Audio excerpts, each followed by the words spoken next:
আপনারা দেখছেন জেলা সংবাদ টিভি, খবর সব সময়।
মিহির ঘোষ।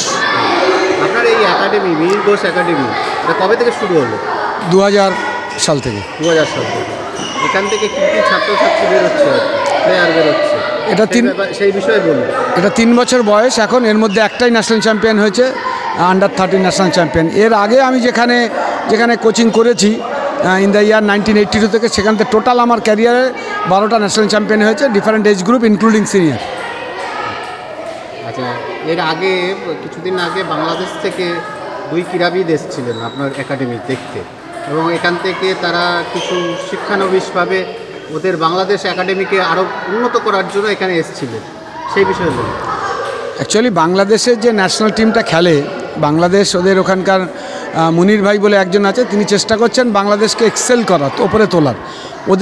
ওদের যে ন্যাশনাল টিমটা আছে সেটা এখন সাউথ এশিয়ান গেমসে ওরা ফাইনাল খেলেছে, এবং ওরা চায় যে ইন্ডিয়া থেকে প্লেয়ার নিয়ে গিয়ে, যা চীন জাপান না, আগে ইন্ডিয়া থেকে প্লেয়ার নিয়ে গিয়ে তাদের সঙ্গে প্র্যাকটিস করে স্ট্যান্ডার্ডটা বাড়াতে, তারপরে ওরা চীন জাপান কোরিয়া, কেন ইন্ডিয়ার স্ট্যান্ডার্ডটা এখন হাই আর বেঙ্গলের স্ট্যান্ডার্ডও হাই। সেই জন্যে ওরা দেখতে এসেছিলো আমাদের খেলোয়াড়রা ওদের সঙ্গে কতটা ফিট করে, সেখানে ওরা 4-5 জন প্লেয়ারকে ফিট করেছে ওদের ন্যাশনাল টিমে প্র্যাকটিস করার জন্য।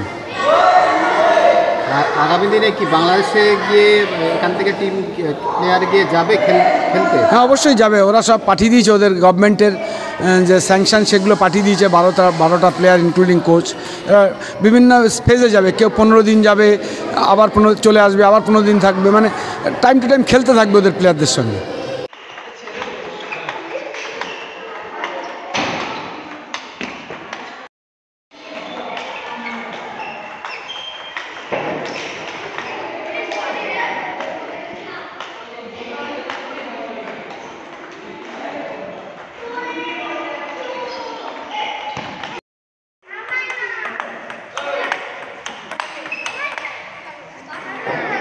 আমার নাম স্বপন বসু।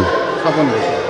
আচ্ছা, আপনি মিহির ঘোষ একাডেমিতে প্রশিক্ষণ হিসেবে রয়েছে, আর আপনার সাথে আরও সহকলিগরা রয়েছে। তো এখন বর্তমান একাডেমির পরিস্থিতি কী? দেখুন, বর্তমান একাডেমিতে 70 জনের অধিক শিক্ষার্থী রয়েছে। সেখান থেকে আপনার অনূর্ধ্ব 11, অনূর্ধ্ব 13, অনূর্ধ্ব 15, অনূর্ধ্ব 17, অনূর্ধ্ব 19 এরকম প্রত্যেক জাতীয় প্রতিযোগিতায় তারা অংশগ্রহণ করছে। সাম্প্রতিককালে ইন্দোরে অনুষ্ঠিত অনূর্ধ্ব 13 জাতীয় চ্যাম্পিয়নশিপে মিহির ঘোষ টেবিল টেনিস একাডেমির খেলোয়াড় অহনা রায় ও জাতীয় চ্যাম্পিয়ন হয়েছে 2টি বিভাগে, সিঙ্গেলস এবং ডাবলস। তো এটা সাম্প্রতিককালে মিহির ঘোষ টেবিল টেনিস একাডেমির সাফল্য করছেন। এরা একসময় সবাই স্টেট প্লেয়ার ছিল। আমি চাকরি করি, সেহেতু আমি সময় যখন পাই তখনই আসি, কিন্তু বেশিরভাগ পরিশ্রম এরাই করে। তো এই প্রদীপ সেন, শুভঙ্কর গোস্বামী, স্নেহাশিস পাল, এরা কিন্তু প্রত্যেকেই মানে এটা একটা টিম ওয়ার্ক, সংঘবদ্ধ প্রয়াস। আর মিহির স্যার কী বলবো, 42 বছরের ওপর এই নিরলস পরিশ্রম করে চলেছেন। নৈহাটির বুকে টেবিল টেনিস বিপ্লবের উনি জনক। তো উনি রাজ্য সরকার থেকে ক্রীড়াগুরু সম্মান পেয়েছেন। আমরা আশাবাদী যে ওনার এই দীর্ঘ 4 দশকের পরিশ্রমের যোগ্য সম্মান হিসাবে কেন্দ্রীয় সরকার এবার দ্রোণাচার্য পুরস্কারের জন্য নিশ্চয়ই ওনার নামটা ভাববেন। এটা টেবিল টেনিস একাডেমির প্লেয়ার, যে সাম্প্রতিক অতীতে অনুষ্ঠিত ইন্দোরে জাতীয় চ্যাম্পিয়নশিপে অনূর্ধ্ব 13 বিভাগে সিঙ্গেলসও চ্যাম্পিয়ন হয়েছে এবং ডাবলসও চ্যাম্পিয়ন হয়েছে, নৈহাটিরই আরেক খেলোয়াড় অঙ্কলিকাকে সঙ্গে নিয়ে। অহনার কাছে আসি। অহনার, তোমার কেমন লাগছে? ভালো লাগছে, খুব ভালো লাগছে। আচ্ছা, এখানে প্রশিক্ষণ কত বছর ধরে করছো তুমি? এখানে আমি 2 বছর ধরে খেলছি। 2 বছর ধরে করছো। তা তোমার কি আগামী দিনে এই খেলার প্রতি আরও ওপর দিকে ওঠার মনোবল আছে? হ্যাঁ, ফার্স্ট তো আছে ন্যাশনাল চ্যাম্পিয়ন হওয়ার, আর মানে ওমেন্সে, তারপরে আরও যারা যেগুলো হয় এশিয়ান, তারপর কমনওয়েলথ, আরও সব ওইগুলো। আচ্ছা, তুমি পড়াশোনা কোন ক্লাসে করো? 6-এ পড়ি। 6-এ? কোথায়? আমি স্টার্লিং ইন্টারন্যাশনাল স্কুলে পড়ি। আচ্ছা, তো পড়াশোনার মধ্যে কিভাবে তুমি এটাকে ম্যানেজ করো? আমি সকালবেলা পড়ে আসি, তারপর এখানে এসে সারাদিনই খেলি।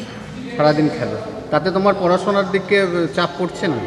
না, মানে বাড়ি থেকে অতটাও চাপ দেয় না যে পড়াশোনা মানে ভালো মার্কস পেতেই হবে, পাস মার্কসটা তুললেই হয়। পাস মার্ক করলেই হবে। আর খেলাটার তোমাকে বেশি অনুপ্রেরণা করছে? বলো, সেটা নিজের নিজে বলো। হ্যাঁ, খেলা বেশি। হ্যাঁ, আর অন্য কিছু টিভি দেখা বা অন্য গেম খেলা বা এই যে মোবাইল নিয়ে এখনকার বাচ্চারা খেলে, তো তোমার এইগুলোর উপর ন্যাক আছে কি না? হ্যাঁ, মানে বাড়িতে একটু একটু তো দেখা হয়। তার মধ্যেও তোমার টেবিল টেনিসটা সবচেয়ে বেশি প্রিয়? হ্যাঁ।